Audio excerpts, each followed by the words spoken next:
ఈరోజు మనము పరలోకమునకు గల మార్గము అనే పేరు గల ఉపదేశంతో దేవుని వాక్యమును అధ్యయనం చేయబోచున్నాము. మరియు దేవుని వాక్యమును పాటించడము మరియు దేవుని వాక్యమునకు విధేయతగా తండ్రైన దేవుడు మరియు తల్లి అయిన దేవుని వద్దకు రావటమే పరలోకమునకు గల మార్గమని పరిశుద్ధ గ్రంథం ద్వారా నేర్చుకోబోచున్నాము. 2019 యొక్క చివరన ఒక ఊహించని అంటువ్యాధి ఈ లోక ప్రజలందరిపైకి వచ్చెను. కోవిడ్-19 అనబడే ఒక వింతైన కొత్త వ్యాధి ఈ భూమిపైకి జీవిస్తున్న ప్రజలందరినీ నిరాశలోకి నడిపించడం ప్రారంభమైనది. కొందరు ప్రజలు అది 2 లేక 3 వారాల తర్వాత వెళ్ళిపోవునని పొరపాటుగా ఆలోచించారు. ఏమైనా అది సర్వలోకమునకు వ్యాపించెను.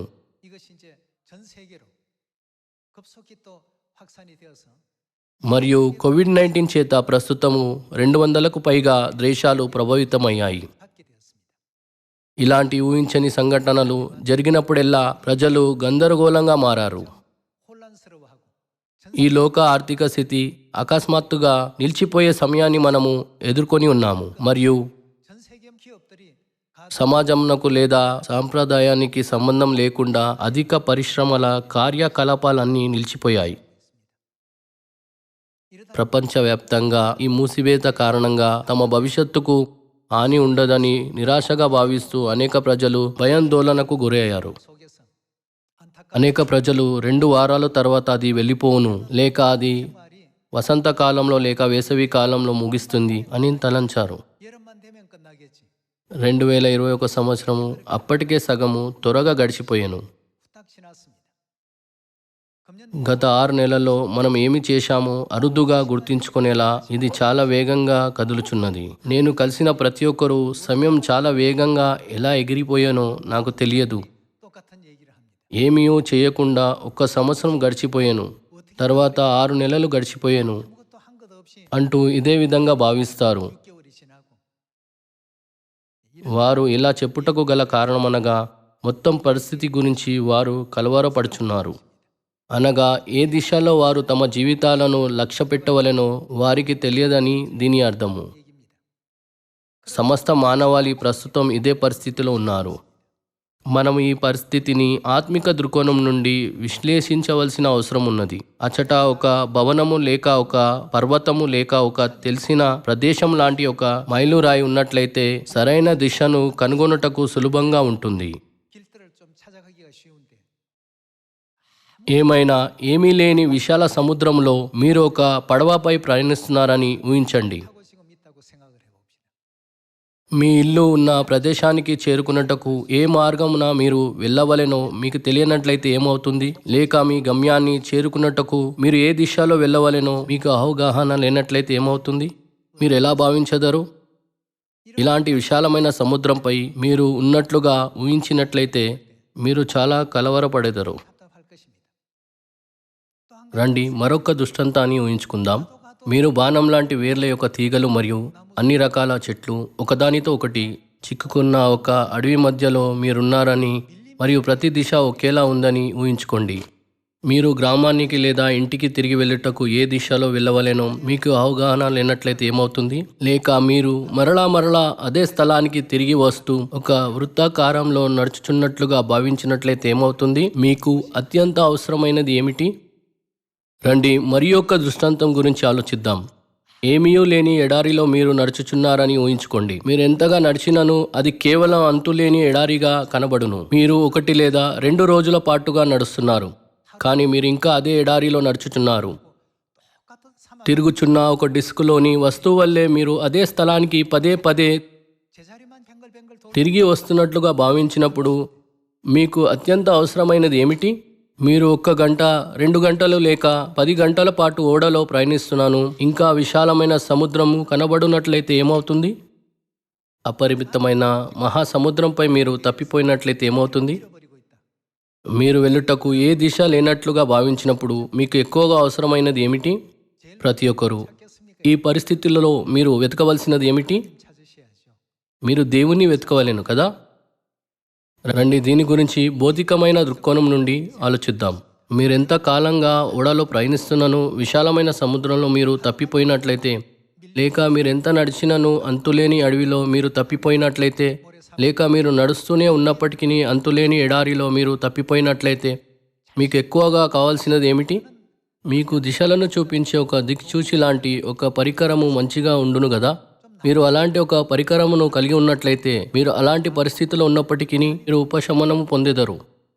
ప్రస్తుతం కరోనా వైరస్ మహమ్మారి వలన ప్రపంచమంతటా గల ప్రజలు తమ దిశను, తమ భవిష్యత్తును లేక తమ జీవితంలో సంతోషాన్ని కోల్పోయారు.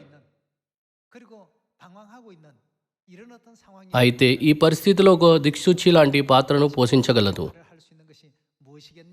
అంతులేని సముద్రంపై తప్పిపోయిన ఒక వ్యక్తికి ఒక దిక్సూచి బాగా అవసరమైనట్లుగానే ఈ లోకంలో తప్పిపోయి చుట్టూ తిరుగుచున్న ఆత్మలకు బాగా కావలసినదేమనగా ఆత్మిక దిక్సూచి అయిన దేవుని వాక్యం.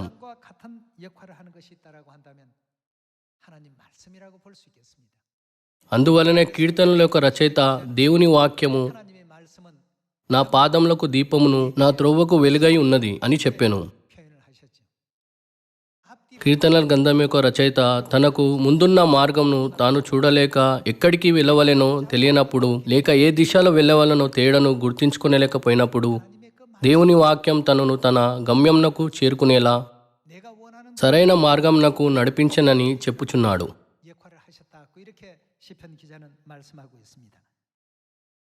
కీర్తనలు 119వ అధ్యాయము 105వ వచనము.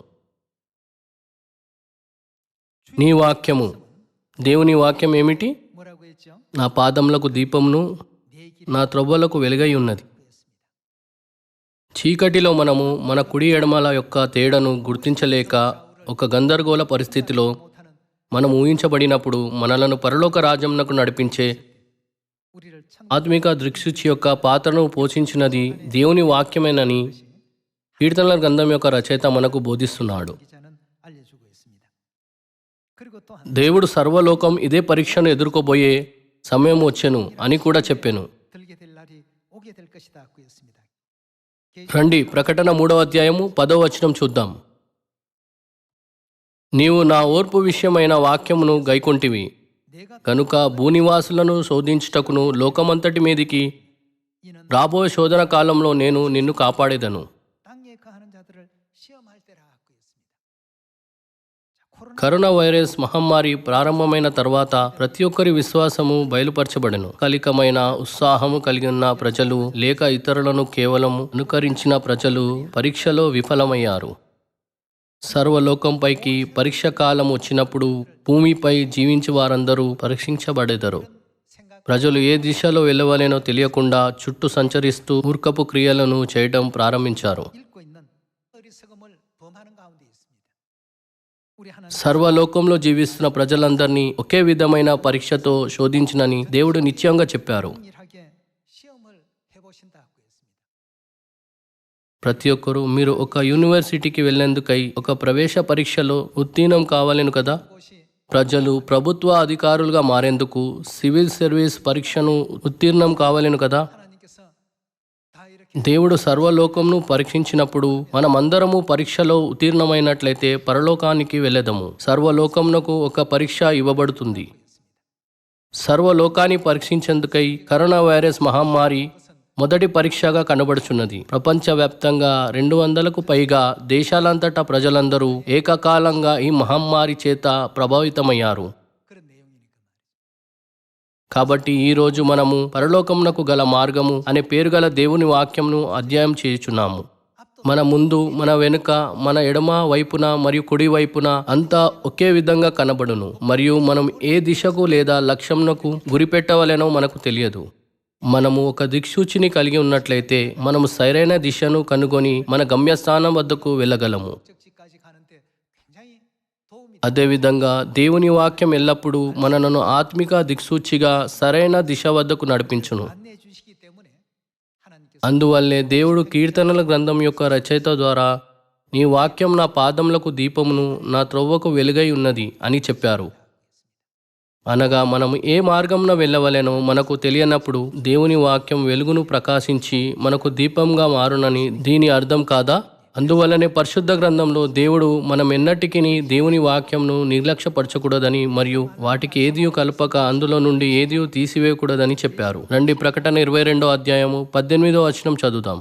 ఈ గ్రంథమందు నా ప్రవచన వాక్యములను విను ప్రతి వానికి నేను సాక్ష్యమిచ్చినది ఏమనగా, ఎవడైనను వీటితో మరి ఏదైనాను కలిపినేడలా ఈ గ్రంథంలో రాయబడిన తెగులు దేవుడు వానికి కలుగజేయును. ఎవడైనను ఈ ప్రవచన గ్రంథముందున వాక్యంలో ఏదైనాను తీసివేసినేడలా దేవుడు ఈ గ్రంథంలో రాయబడిన జీవవృక్షంలోను పరిశుద్ధ పట్టణంలోను వానికి పాలు లేకుండా చేయును. ఇది మనము పరిశుద్ధ గ్రంథానికి ఎన్నడూనూ ఏదియూ కలపకూడదని మరియు అందులో నుండి ఏదియూ తీసివేయకూడదనే హెచ్చరిక కాదా? అది ఎందుకనగా మనం ఏదైనా కలిపినడలా లేదా తీసివేసినడలా దేవుని వాక్యం ఒక విరిగిపోయిన దిక్సూచి వల్లే మారును. ఆత్మిక దిక్సూచి అయిన దేవుని వాక్యం తన పాత్రను పోషించి సరిగ్గా తన విధులను నిర్వహించుటకు పరిశుద్ధ గ్రంథంలో రాయబడిన దానికి మనం ఎన్నటికీ ఏదీ కలపకూడదు లేదా అందులో నుండి ఏమీ తీసివేయకూడదు. తద్వారా మనము పరలోకానికి సురక్షితంగా చేరుకోగలము. దేవుడు మనకు ఈ బోధనను ప్రకటన 22లో ఇచ్చారు. మనలను పరలోకానికి నడిపించే సరైన దిశలు తెలియకుండా మనం చుట్టూ సంచరించినప్పుడెల్లా దేవుడు మనకిచ్చిన బోధనలను వెంబడించడం ద్వారా మనము దేవుని వాక్యంలో నిలిచి ఉండవలెను. కాబట్టి 2000 సంవత్సరాల క్రితం యేసు ఈ భూమిపైకి వచ్చినప్పుడు మనం పరలోకానికి వెళ్ళగోరినెలా మనం ఎన్నటికీ దేవుని వాక్యమునకు దూరంగా వెళ్ళకూడదని లేక విశ్వాసం ఒక తప్పుడు మార్గంలో ఎన్నడూనూ ప్రవేశింపకూడదని ఆయన మనకు బోధించారు. రండి మత్తాయి 7వ అధ్యాయం 21వ వచనం చూద్దాం. పరిశుద్ధ గ్రంథం యొక్క 66 గ్రంథాలలో రాయబడిన తన వాక్యం అన్నిటిలో దేవుని చిత్తం కలిగి ఉండలేదా? మనము దేవుని చిత్తాన్ని చేసినట్లయితే పరలోకానికి వెళ్ళుటకై మనం ఏదియూ కలపకుండా మరియు ఏదియూ తీసివేయకుండా మనము దేవుని చిత్తాన్ని గైకుంటామని దాని అర్థం కాదా?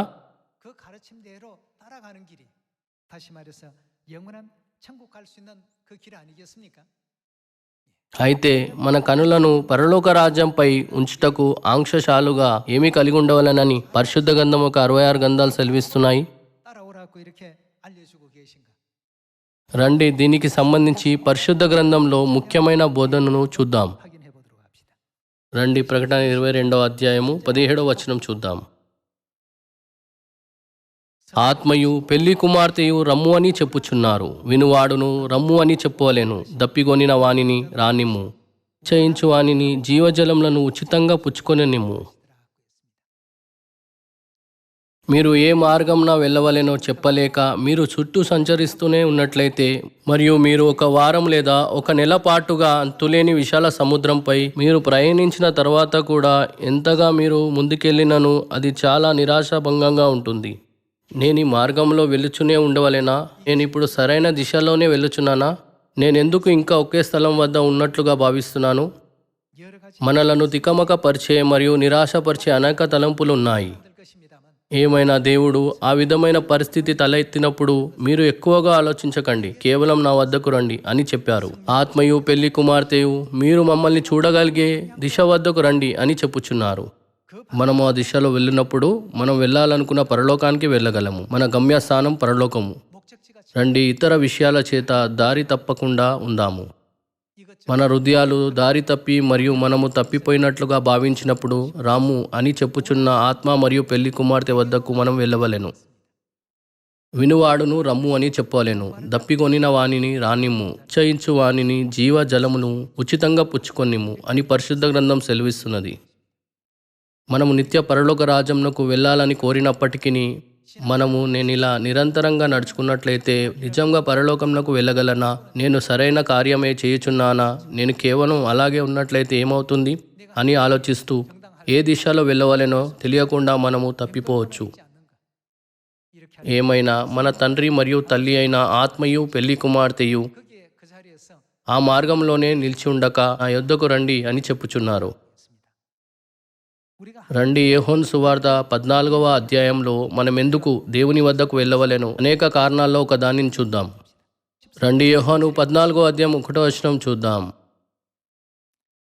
మీరు దేవుని కలవరపడనీయకుడి, దేవుని యందు విశ్వాసం ఉంచుచున్నారు, నా యందును విశ్వాసం ఉంచుడి. నా తండ్రి ఇంట అనేక నివాసములు కలవు. నేను ఎడల మీతో చెప్పుదును, మీకు స్థలము సిద్ధపరచ వెళ్ళుచున్నాను. నేను వెళ్ళి మీకు స్థలంను సిద్ధపరిచిన ఎడల నేనుండు స్థలంలో మీరును ఉండులాగున మరలా వచ్చి నా యొద్ద నుండుటకు మిమ్మును తీసుకొని పోవుదును. 있게 하리라. నేను వెళ్ళుచున్న స్థలమునకు మార్గము మీకు తెలియనని చెప్పాను. అందుకు తోమా, ప్రభువా, ఎక్కడికి వెళ్ళుచున్నామో మాకు తెలియదే, ఆ మార్గం ఎలాగో తెలియనని ఆయన అడగగా, 삼나이가 యేసు నేనే. యేసు ఏమిటి? మార్గమును. యేసు ఇంకా ఏమిటి? సత్యమును. 내가 곧 뭐라고 ఆయన ఇంకా ఏమిటి? జీవమును. 내가 곧 నా ద్వారానే తప్ప ఎవడును తండ్రి వద్దకు రాడు. 나로 말미암지 않고는 아버지께로 올 자가 없느니라 하고 했습니다.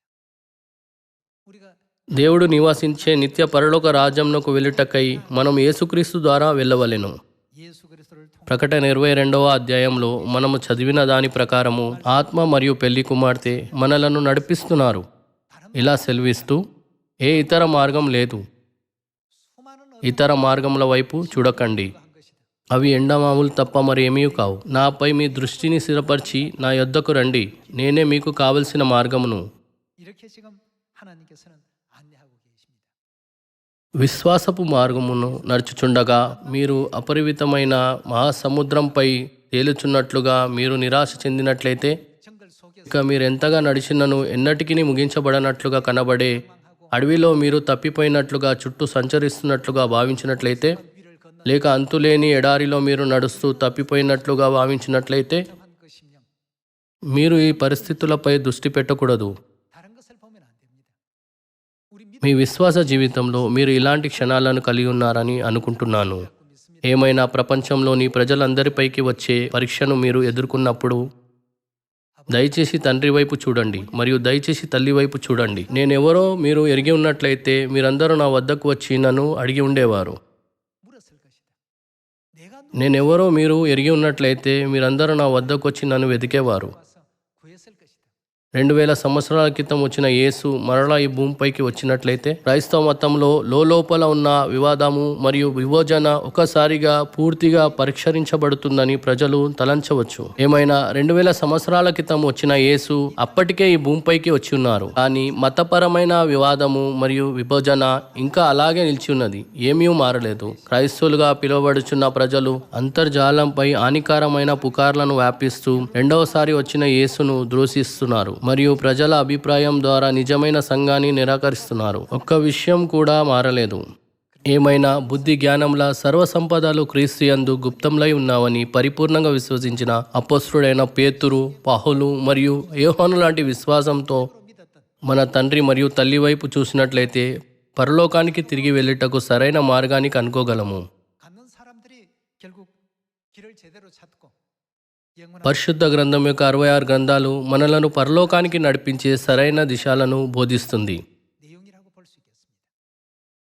అపోస్తలుడైన పేతురు తాను విశాలమైన సముద్రంపై ఉన్నప్పుడు మార్గాన్ని ఎలా కనుక్కోగలిగాను? అపోస్తలుడైన యోహాను తాను విశాలమైన సముద్రంపై ఉన్నప్పుడు మార్గాన్ని ఎలా కనుక్కోగలిగాను? అపోస్తలుడైన పౌలు తాను విశాలమైన సముద్రంపై ఉన్నప్పుడు మార్గాన్ని ఎలా కనుక్కోగలిగాను? వారందరూ ఒకే విధంగా సరైన మార్గాన్ని కనుగొన్నారు. 한 가지였습니다. వారందరూ నా వద్దకు రండి అనే దేవుని వాక్యంను గైకున్నారు. పరిశుద్ధ ఆత్మ యొక్క యుగంలో జీవిస్తున్న మనకు సంబంధించి మనము ఆత్మ మరియు పెళ్లి కుమార్తె యొక్క స్వరములను వినవలెను మరియు వారు మనలను ఎక్కడికి నడిపించినను వారి బోధనలను గైకుంటూ వారిని వెంబడించవలెను. జీవితం అనబడే ఈ అపరిమితమైన మహాసముద్రంపై నిరాశగా భావించకుండా లేక ఆశాభంగం చెందకుండా ఈ పరిస్థితి నుండి తప్పించుకోగలిగే ఏకైక మార్గం ఇది మాత్రమే. 계시록 ప్రకటన 22:17లో ఇలా రాయబడెను, 신부께서 있는 그 ఆత్మ మరియు పెళ్లి కుమార్తె ఉన్న సంగమునకు రమ్ము. ప్రకటన 14:1 ప్రకారం 보면 어린 양 గొర్రెపిల్ల ఎక్కడున్నారు? 계셨다고요? ఆత్మ ఎక్కడ నివసించునో ఆ స్థలమే సియోను అను పరిశుద్ధ గ్రంథం సెలవిస్తుంది. కాబట్టి త్వరగా సియోనుకు వచ్చి తండ్రి మరియు తల్లిని కనుగొనుట దేవుని చిత్తమై ఉన్నది. 시편 రండి కీర్తనలు 24:1 చూద్దాం.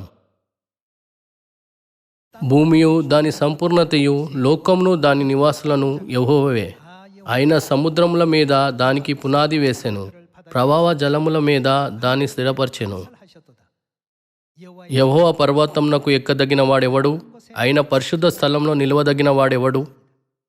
యెహోవా పర్వతమునకు ఎక్కదగిన వాడెవడు? ఆయన పరిశుద్ధ స్థలంలో నిలవదగిన వాడెవడు? ప్రకటన 14లో సియోను పర్వతంపై 함께 గొర్రెపిల్లతో పాటు నిలవబడి ఉన్న ప్రజలను మనము చూడవచ్చు. 그들은 వారు ఏ విధమైన లక్షణాలను కలిగి ఉన్నారు? వారిని గొర్రెపిల్ల ఎక్కడికి నడిపించినను అక్కడికెల్లా తమను వెంబడించేలా చేసే విశ్వాసమును కలిగి ఉన్నారు. ఈ ప్రజలు ఎన్నడూనూ తప్పిపోరు. ఈ ప్రజలు ఎల్లప్పుడూ తమ కనులను తండ్రి మరియు తల్లిపై స్థిరపరిచి వారి మార్గాన్ని వెంబడించెదరు. కనుక వారెన్నటికీ తమ మార్గాన్ని కోల్పోరు. 있는 사람들이 아니죠. 그러나 ఏమైనా మిగతా ప్రజలు తడబడుచు తప్పిపోయారు. వారు తమల్ని తాము ఇది సరైన మార్గమా లేక అది సరైన మార్గమా అని ప్రశ్నించుకుంటారు. వారు సరైన మార్గంను వెతుకుచు సముద్రం నుండి సముద్రంకు సంచరిస్తూ 에서 저 바다까지 4 దిక్కులలో చూస్తారు. కానీ వారంతా చివరకు విఫలమవుతారు. 얻지 못합니다. 오늘 మనము ఆత్మ మరియు పెళ్లి కుమార్తె మనలను రమ్ము అని పిలిచినప్పుడు వారి యొక్క స్వరములను మనం సరిగ్గా గుర్తించవలెను. 어떤 신앙의 길 속에 మన ఆత్మలను సంచరించేలా చేసే అనేక ఆటంకాలను మనం ఎదుర్కొన్నప్పటికీ 하는 것 요소들을 మనం ఎల్లప్పుడూ మన కళ్ళను మన పరలోక తండ్రి మరియు పరలోక తల్లిపై స్థిరపరచవలెను. 우리 시선이 항상 하나님을 향해야 됩니다. ఆత్మ మరియు పెళ్లి కుమార్తె ఎక్కడికి వెళ్ళినానో అక్కడికెల్లా మనం వారిని వెంబడించవలెను. వారు కుడి వైపునకు వెళ్తున్నప్పుడు మనం పరధ్యానంలో ఉండి దూరంగా చూస్తే మనము వెనుకబడిపోతాము. మనం ఎప్పుడూ అలాంటి మూర్ఖత్వానికి పాల్పడకూడదు. వారు మనల్ని ఎక్కడికి నడిపించినానో అక్కడికెల్లా వారిని వెంబడించుటకు సిద్ధంగా ఉండే వారిగా ఉండవలెను. రండి 3వ వచనం మరలా చూద్దాం. యెహోవా పర్వతమునకు ఎక్కదగిన వాడెవడు? ఆయన పరిశుద్ధ స్థలంలో నిలవదగిన వాడెవడు? 4వ వచనం ఇలాగ సెలవిస్తున్నది. వ్యర్థమైన దానియందు మనసు పెట్టకయు నిర్దోషమైన చేతులను శుద్ధమైన హృదయంను కలిగి ఉండువాడే. మనము దేవుని సంతోషపెట్టుటకు నేనేమి చేయగలను? నేను పరలోకం వెళ్ళినప్పుడు ఏ బహుమతిని పొందుకొనేదను? మన పరలోక దేశం ఎలా ఉండబోవును అని ఆలోచించవలెను. అచట మరణమైనను ఏడుపైనను ఇక ఉండక యుగాలుగా నిత్య జీవము, ఆశీర్వాదము మరియు మహిమ మాత్రం ఉండునని పరిశుద్ధ గ్రంథం సెలవిస్తున్నది. నేను నిజంగా సాధ్యమైనంత త్వరగా ఆ స్థలానికి వెళ్ళాలనుకుంటున్నాను. పరలోకం పట్ల ఎల్లప్పుడూ నిరీక్షణ కలిగి ఉండే ప్రజలు తమ ఆత్మలను వ్యర్థంగా పైకెత్తరు. 사람들입니다. ఈ ప్రజలే ఆత్మ మరియు పెళ్లి కుమార్తె వారిని నడిపిస్తున్న సరైన దిశను వెంబడించగలిగే ప్రజలు కారా? 갈 수 있지 않겠습니까? వ్యర్థమైన దానియందు మనసు పెట్టకయు కపటముగా ప్రమాణము చేయకయు నిర్దోషమైన చేతులను శుద్ధమైన హృదయంను కలిగి ఉండువాడే. 5వ వచనము. 저는 여호와께 వాడు యెహోవా వలన ఆశీర్వాదం నొందును, తన రక్షకుడైన దేవుని వలన నీతిమత్వము నొందును. ఆయనను ఆశ్రయించువారు యాకోబు దేవా నీ సన్నిధిని వెతుకువారు అట్టివారే. మనం ఎల్లప్పుడూ దేవుని వెతకవలెను, దేవుని చిత్తాన్ని గైకొనవలెను మరియు దేవుని సంతోషపరచుటకు నేనేమి చేయగలను? నేను ప్రస్తుతం ఒక విధేయత గల మనసుతో సరైన మార్గంను వెంబడించుచున్నానా? నేను దేవుని స్వరం యొక్క ప్రాముఖ్యతను పూర్తిగా ఎరిగి ఉన్నానా లేక ఆయన వాక్యంను నిరక్షపరచుచున్నానా? మనం ఈ విషయాల గురించి తీవ్రంగా ఆలోచించవలెను. పరిశుద్ధ గ్రంథపు ప్రవచనం ప్రకారంగా ఈ యుగంలో ఈ భూమిపై దేశాలు వేదనలో మరియు గందరగోళంలో ఉండబోవును. 하는 그런 지금 상태 속에 있습니다. ఈ ప్రవచనం లూకా 21లో రాయబడెను. ఈ పరిస్థితిలో మనం ఎన్నటికీ మన దిశను కోల్పోకూడదు. ఎందుకనగా దేవుడు మన మార్గమై ఉన్నారు మరియు దేవుని వాక్యం మనలను పరలోక రాజ్యంనకు నడిపిస్తూ మార్గదర్శకం చేయుచున్నది. పరిశుద్ధ గ్రంథం మనలను సీయోన్లో నివాసముండే దేవుడైన పరిశుద్ధాత్మను మరియు పెళ్లి కుమార్తె అయిన నూతన యెరూషలేము పరలోకపు తల్లిని కనుగొనవలెనని చెప్పుచున్నది. తద్వారా మనము మనలను నిత్య జీవమునకు మరియు పరలోక రాజ్యమునకు నడిపించే సరైన దిశను వెంబడించే పరలోకపు పిల్లలుగా ఉండగలము. 세상의 모든 ఈ లోకంలో మనం ఎదుర్కొనే పరిస్థితులన్నీ మనకు వేదన, గందరగోళము మరియు కష్టాలను కలుగజేసినను 또 어려움 가운데 처하게 한다 할지라도 మనమందరము పరలోకపు పిల్లలుగా మన తండ్రి మరియు తల్లిని కనుగొనేదామని ఆశిస్తున్నాను. 어머니를 찾아서 తండ్రి మరియు తల్లి ఎక్కడున్నాను రండి, మనం ఆ దిశలోనూ మనం ఎల్లప్పుడూ ముందుకు కదులుదాం. 다 되시길 바라겠습니다. నిత్య పరలోక రాజ్యం సమీపించుచున్నందున నేను ముందు చెప్పినట్లుగా ప్రజలు సివిల్ సర్వీస్ పరీక్షల్లో ఉత్తీర్ణమయ్యే ప్రజలు ప్రభుత్వ అధికారులుగా మారుదురు. పరలోకపు రాజరిక యాజకత్వపు పరీక్షలో ఉత్తీర్ణమయ్యే ప్రజలు త్వరలోనే రాజరిక యాజకులుగా మారెదరు. పరీక్ష అనున్నది అర్హత పొందు వారి నుండి అర్హత పొందని వారిని వేరుపరిచే ఒక ప్రక్రియ. 지금 나눠지는 것입니다. 우리 시온 ఇప్పటి వరకు సీయోను యొక్క పిల్లలందరూ విశ్వాసంతో తండ్రి మరియు తల్లి యొక్క మార్గాన్ని సానుకూలంగా వెంబడిస్తున్నారు. 하나님 మనం విశాలమైన సముద్రంలో తప్పిపోకుండా ఉండునట్లుగా దేవుడు మనలను తన ఆజ్ఞలకు ఏమీ కలపకుండా లేదా వాటిల నుండి ఏదీ తీసివేయకుండా గైకొనవలనని చెప్పలేదా? మనం దేవుని ఆజ్ఞలను గైకొనకపోయినను అది దేవుని ఏమాత్రము ప్రభావితం చేయదు. ఇది యోబు గ్రంథంలో రాయబడలేదా? ఇది మనము నీతిమంతులమైనను లేక దుష్టులమైనను అదెలా దేవుని ప్రభావితం చేయును అని సెలవిస్తున్నది. ఇది ఆయనను ఏమాత్రం ప్రభావితం చెయ్యదు. ఏ సందర్భంలోనైనా అది దేవుని ప్రభావితం చెయ్యదు, కానీ అది మనలను తీవ్రంగా ప్రభావితం చేస్తుంది. పరలోకమునకు గల మన మార్గమందు మనం ఎల్లప్పుడూ తండ్రి మాటను మరియు తల్లి మాటను గైకొనవలెను. మనము కష్టాలను ఎదుర్కొన్నప్పుడెల్లా మనము పరిశుద్ధ గ్రంథంను చదివి మన విశ్వాసపు పితరులు కష్టాలన్నిటినీ ఎలా జయించారో చూడవలెను. దానియేలు కష్టాలను ఎలా జయించాడో, యోసేపు అన్యాయమైన పరిస్థితులను ఎలా జయించాడో, 어떻게 극복했는지 మరియు అపోస్తలుడైన పేతురు, పౌలు మరియు యోహాను హింసలను ఎలా జయించారో చూడవలెను. యేసే స్వయంగా తన మాదిరిల ద్వారా ప్రతి కష్టాన్ని ఎలా అధిగమించవలెనో మనకు బోధించారు. మనం విశ్వాసపు పితరుల ద్వారా కష్టాలను ఎలా అధిగమించవలెనో నేర్చుకుంటూనే ఉండవలెను. నోహాహు ఏ విధమైన మార్గమును నడిచెనో, అబ్రాహాము ఏ విధమైన మార్గమును నడిచెనో, యేసును స్వీకరించిన పేతురు, యోహాను మరియు యాకోబు ఏ విధమైన మార్గమును నడిచారో మరియు అపోస్తలుడైన పౌలు నడిచిన మార్గమును మనము చూడవలెను. తొలినాటి సంఘపు పరిశుద్ధులు హింసింపబడుచు ఎంతగానో కష్టాలను, శ్రమలను అనుభవించారు, 조금 더 구차히 కానీ వారు విడుదల పొందనొల్లకపోయిరి. 라고 하시는 ఇబ్రియులు 11లో రాయబడిన ఈ వాక్యములను ఎల్లప్పుడూ పరీక్షించుకుంటూ మనము అపరిమితమైన మహాసముద్రంపై ఉన్నట్లుగా భావించటాన్ని, 밀림을 헤매는 것 같은 기분, లేక అడవిలో చుట్టూ సంచరించడం, లేక దృక్సూచి లేకుండా విశాలమైన ఎడారిలో నడుస్తున్నట్లుగా భావించడాన్ని ఆపివేయవలెను. 이 코로나 కరోనా వైరస్ మహమ్మారి ప్రస్తుతం సర్వలోకాన్ని పరీక్షిస్తున్న శోధన. 시험을 받고 있습니다.